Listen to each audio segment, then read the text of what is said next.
Ladies and gentlemen, we finally finished playing our game of Scythe, and we are happy to record our final thoughts, which is amazing.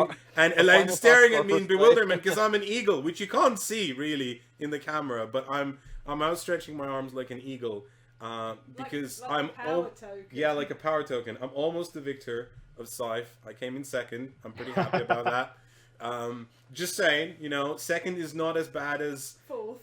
or fifth, which is Paul Grogan. Poor Paul. Our thoughts and prayers go out to Paul, who's been really ill lately. I shouldn't say that. It sounds like he's dying. He's not. He just had a flu. God. I will end digging this hole. Let's talk about what we actually thought about Scythe. Who wants to start? I'll start. Go ahead. Okay. Well, the first thing that I want to say is, like, as far as advice from the person who came in third, who was, I think, doing very good in the mid. Like, I was in a very good position in the mid game, and I kind of let up on that. This is an area majority game, control game type thing, and I had a turn. I actually had a turn, like, I don't know, 5 or 6 turns, 8 turns before the end, where I almost put my mech on the factory just to block it, and then I didn't. And that's a big swing right there. Even at the poor level of popularity I am, that's a 9-point swing right there. Yeah.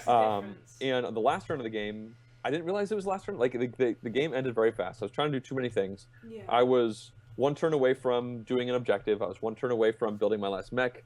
And, I needed to focus, and I only ended the game with 3 of my 6 stars on the board, which is not good at all, really. I just kind of tunneled down and doing those things, and I should have seen the writing on the wall and spread my stuff out.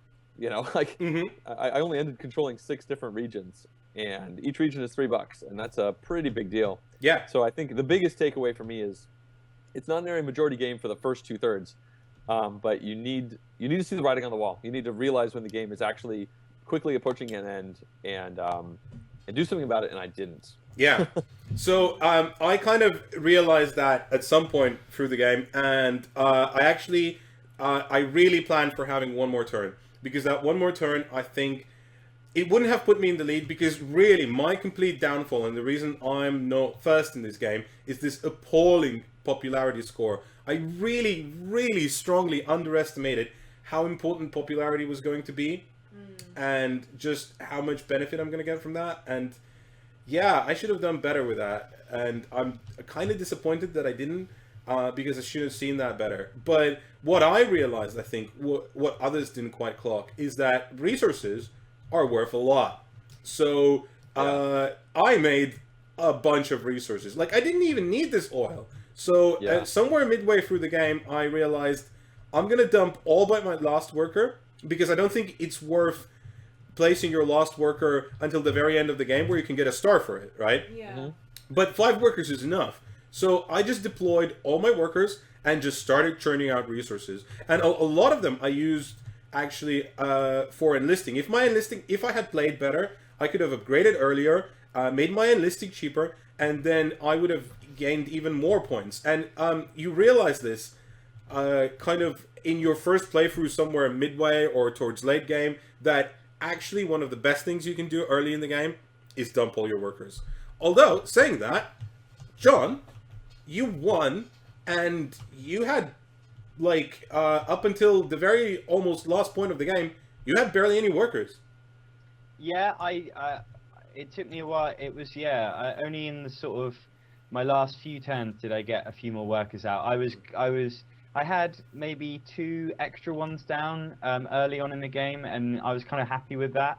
I was doing a lot of trading, which felt very wasteful. Like, I was getting resources that way, and it just feels really inefficient. Yeah.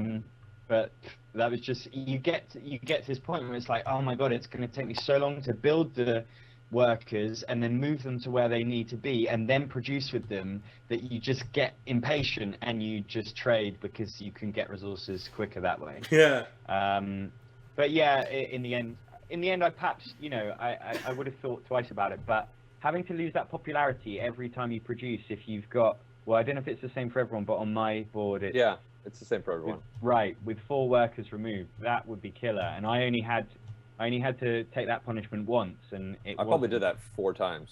Yeah, so did wow. I probably more even, actually. I was really heavily relying on doing that. And I guess that's the power I paid. That's why my popularity is so low. Yeah, I did put an emphasis on popularity, and so I was like, my first building was the monument to get the popularity that way, and my first enlistment was to get popularity. I don't know. It was just something to focus on. Yeah, which I think. In all fairness, it won you the game, right? Yeah. Yeah. I underestimated Well, popularity. yeah, it certainly helped. Yeah. I think being able to get the stars done just really helped as well, and I was really lucky to. My special ability is that I can complete 2 objective cards, and that really helped me because it's funny. I don't play games like this all that often, so I'm like ridiculously surprised to win, and but having those objective cards and being able to go for both of them just gave me a focus. It's like, okay, I'm doing this. And then when I completed the first one, it's like, okay, I'm doing this. And that really helped. When we did our practice game, I was playing as a different faction, I think. Right, yeah. I was playing as Elaine's faction. And once I sort of did that first objective really quickly, and then it was like, oh, okay, what do I do now? But yeah, so that definitely... and it helped me get... I don't know, I guess I was in kind of a lucky position. My objectives... I drew some nice ones, and so I was able to achieve them relatively easily. And that's just 2 stars straight down, and yeah. Elaine? Yeah, no, I think you're right. I think the order of getting the meeples out, getting your workers out, is I underestimated that, and I underestimated how important popularity is. And I think what both Jon said about focusing on one thing at a time is really important as well. Like, I was kind of, I think particularly as well because we split the game, so I had a kind of game idea at the beginning, and then because we split the game, I was like, what was I doing? And I was kind of thinking, okay, I can do this and this and this, and I wasn't focusing enough on one thing. So I was like, oh, I should get wood because that means I can do this, but I should get metal because then I can do this. And I was kind of getting little bits of everything. And I think what you said about trade is true as well, Jon, is that I think it does feel kind of wasteful, but you're not spending popularity every time, or power every time, if you're doing trade rather than production. So it's kind of... You do spend a victory point every time, though. That's very true. Yeah, actually, that's very true. You do spend a victory point. I Yeah. guess it's kind of a toss-up between, you know, what can you... I guess by the end of the game, I was seeing those things as a resource.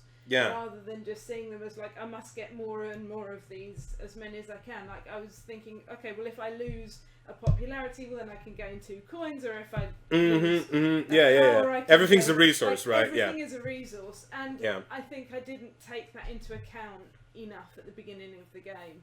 I think the one thing for me that kind of makes this game kind of awesome, but I mean that makes it, I think, a game not for everyone, is that I've played this once and I think I know better how to play this game, but I have no idea how to play this game well, because there's actually so much scope and depth to it, right? Having said that, it does have its sort of moments of haha, got you, you know, when you play it that way. Well, yeah, I guess, but like combat can be really swingy, as we've seen in part 1, where at the end I battled with Paul, and that's just like, if I spend 1 more power, my fortunes had shifted, you know, would have shifted very differently, and it was kind of a pivotal moment in the game. I was able to pick myself back up from that. It wasn't the end of the world, and I still did well, I think. But yeah, no, it would have been a very different game, I think, had I not. I would have been the first to pick up whatever card I wanted from the factory. No, I still wouldn't have. No, I wouldn't have. Never mind. But it does make a difference. But it does make a difference, yeah. Like, I certainly wasted some actions doing things that I didn't necessarily want to do very much. And, so it has these gotcha moments, and it is a long game, and it does require you to really invest yourself into it. I think the game would be a lot shorter had we played this not on tabletop Simulator, sorry, Yeah, I agree. Yeah. or in Tabletopia or whatever, but it would have, I feel, still been a quite deep, involved game, and it's a 4X game, right? Yeah. I know people say it's like a 3.5 or whatever, No, this is, in all intents and purposes, a 4X game. I know you're not, necessarily doing the exterminate part because things come back and stuff like that, but I don't think that matters. Like, there's a lot going on, and I liked how political it was. We didn't have, aside from the fight I had with Paul, we didn't have a single fight in the game because we didn't want to, and I think we would have had Jon not ended the game on his last turn. I think I definitely would have either moved or done something else, but someone would have moved to that central location. I was really thinking about this guy over here. Yeah. I kept thinking, because I could move in like this here, 1, Yeah. 2, 3, and it would have been a 3-on-1, and there's just no way I would have lost that. Yeah. Oh, do you know what I would have done? Oh, do you know what's funny though? Do you know what I would have done? Right? I would have deliberately bid 1 power and 0 combat cards, right? Yeah. And then I would have retreated to this lake. And if you had spent a lot of a lot of power, right? I would have just come back and gone, well, I'm gonna spend all my power now and get my star and make you retreat. Right. Yeah. So that was my plan all along. Like I was hoping someone was gonna attack me because I had my things positioned near lakes. So I was like, okay, so you attack me, that's fine. I won't spend anything, but I'll come right back at you. Yeah. Which I thought was really cool, actually. Because, sorry, I'm kind of hogging airtime here, but I felt my faction ability really good at the start of the game, but for about the first maybe 5 turns or something like that, and then becomes completely pointless. Yeah. I kind of see that. I mean, mine... Yeah. I think mine was relevant for longer than it should have been, because I think people just were not really going after those encounter tokens. No. Yeah, I think mine was relevant. What was more relevant was this mech ability that said, move to from lakes and retreat onto adjacent lakes. Yeah. Which is just mental. Right. Anyone else got anything they want to say? I want to play it again to see how now I understand the game. Yeah. It makes me want to play it again. Yeah. It doesn't make me think. The struggles that I had, it didn't make me think, oh, I'm glad that's done. Like, I want to play it again and find out how I can do better. Wow, okay, that's cool. Would you want to play as the same faction or a different one? I like the faction, but yeah, I guess I'd like to see what it's like to play as the others. Yeah, well, even if you play the same faction, your bottom map might be completely different. Oh, that's true. Right? Yeah, so you're playing the same... around, because they're randomized, so yeah. Yeah. Okay. No, wow. I want to play as this dolphin faction now. Dolphin. Yeah, like... Well, if you look at those, I was looking at those, because those are, I think, expansion factions. Yeah, they are. They're not penned in. No, yeah. Like, every other faction is penned in by water, but the green and the purple ones are not. Yeah, they're not. And that's also, apparently, this green faction, I think Jamie said that was... what did he say? Celtic, yeah, there we go. Celtic. So that's kind of cool. Yeah. I don't know what the dolphins are. I don't really have anything else to say. I think it was fun. I had a good time. Yeah. I feel like I made some mistakes that I would definitely play it different next time. I like to think that I would play it differently next time. Well, for the longest time, you were the leader, right? Yeah, you were doing really well. It seemed like it. I mean, I was doing really good with the encounters, for sure. Yeah. But then I turtled, and I really shouldn't have. I should have just spread out and been like, you guys can lose popularity if you want. Yeah, especially because you don't, right? Right. Yeah. So I definitely didn't play to the advantage on that one. No, I think you've gone too conservative at the end. You're right. Yep. I went way too conservative, which is a thing that I do, like in general. And I don't play area majority games that often, so I'm not as used to it. But yeah, that's kind of my last. Yeah, thing. but it's weird because I kind of did a similar thing, right? And yet I benefited from it, I guess, because I liked that I could create my plans around that. You can choose to get your stars from attacking, or from kind of spreading out and grabbing those resources, or there are kind of other ways that you can kind of, I don't know, I really don't know how quite I did it, but it's kind of like I just kind of consolidated and I didn't really move much beyond where I was, and yet I seem to benefit from that. Yeah. Okay. Yeah, yep. Yeah, go on, John. If you have something to say, go ahead. No, I said it already. Just rambling. Go Right, for it. okay. So, I guess, Elaine, as the Yeah. booby prize... well, no, actually, let's start with John. So, what does Actualol mean? It doesn't really mean a whole lot. It's a word that me and my friend used to use on like when we used to chat on like MSN Messenger. You know, everyone says "lol" all the time, and it never meant anything. And Right, so it's okay, like, yeah, we'd be I get it. chatting, and if I made my friend laugh, then he would type "Actualol," and I would know that he actually laughed. And so it was like this really rare thing, and if you could get that out of your friend. Like if you got him to type that, you like elated because it's like, oh wow, I made him laugh and he was at work or whatever.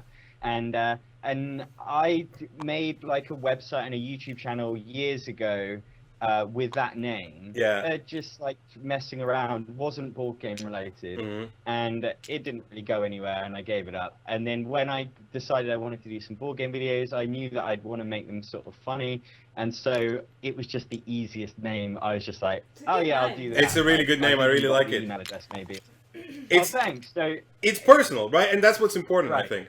and I Yeah. like that it's like, you know, it doesn't. It's like your name, right? It doesn't necessarily have a pun about board games in the title. Or No, yeah, exactly. Like, But that's the joke, right? But yeah, yeah, right. So yeah, like But it's a pun itself. If you don't, yeah, if you people, pardon the pun. yeah, if you pardon the pun. Oh my god, that's probably a reference to one of the most racist TV shows I've ever seen on BBC. Come Fly With Me. Do you think it was racist? Yeah, I thought it was Oh, rather okay, racist. Okay. Yeah. Okay, Elaine, Yeah, I sort What? of vaguely. you get a booby I prize. didn't do it. What? You get to flip the table. You get to press the Oh. flip Oh, the yeah. table button. Oh, like. No, not in real life. Laptops on it, you know. Are we ready for this? Yeah, we're Are you ready for sure this. we're Yeah, ready I for think we're this? sure. Yeah, we're ready. Yeah, Zoomed Alright. out. yeah, zoomed Alright, out. Go should for I, it. Should I do a countdown of some sort? Yeah, go on then. Alright. 99. No. Alright. 3, 2, 1. Ooh. That was so loud. It flipped the room. Yeah, I did. I Um, flipped the room, The didn't I? room I think itself got flipped. like into a bag of holding. I don't know. Yeah. My goodness, the paintings are all falling down. The only thing that It like didn't remains work is for me. the- I think I Oh, broke no? reality. I didn't see it. Oh wow. Okay. The table remains Intact. stationary. Yeah. No, you'll get to Right, see it on okay. YouTube. Jeez. All right. Wow. Hey! Thanks for Thanks for watching, guys. Yeah. Thank Yeah. you so much. Thank you so Yeah, much. thank you for hosting, Efka. Bye Yeah, bye. thanks for hosting, Eva, definitely. Oh, bye. guys. Oh yeah. By the way, our YouTube channels and stuff like that. Make sure you check us out. No pun included. Actualol, JonGetsGames. Plugs over. Visit Jamie Stegemeier's webpage, Stonemaier Games, where you get to find out more about Scythe. And thank you for Tabletopia and Tabletop Simulator for hosting this game and being awesome. So thank you, everyone. Bye bye. Thanks for watching.